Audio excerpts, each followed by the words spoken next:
Hello guys, welcome to my channel. So if you are unable to update Microsoft Defender because of this error code, that is 802471140, an unexpected problem occurred. So if you are receiving this error, then please follow the steps shown in this video. To fix it, you can update your update Windows with this KB4052623. So you can open Windows settings and you can go to Windows Update and check for update.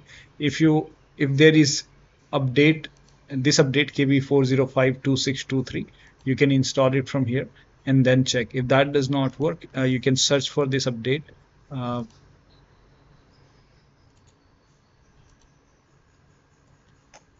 in Google, and you can Microsoft Update Catalog, and you can go to this website. It will take you to Microsoft website. Over here you can see the latest one is May 22nd 2025. So you have to install the latest one. That version is 4.18.25040.2. So you can click on download and you can install it from here and restart your computer. If that does not work, you can run this PowerShell command. The command is provided in the video description. Type in PowerShell in Windows search box and then make a right click on Windows PowerShell and then click on Run as Administrator. Make sure that you open PowerShell as an administrator. Click on Yes to allow. Paste the command over here.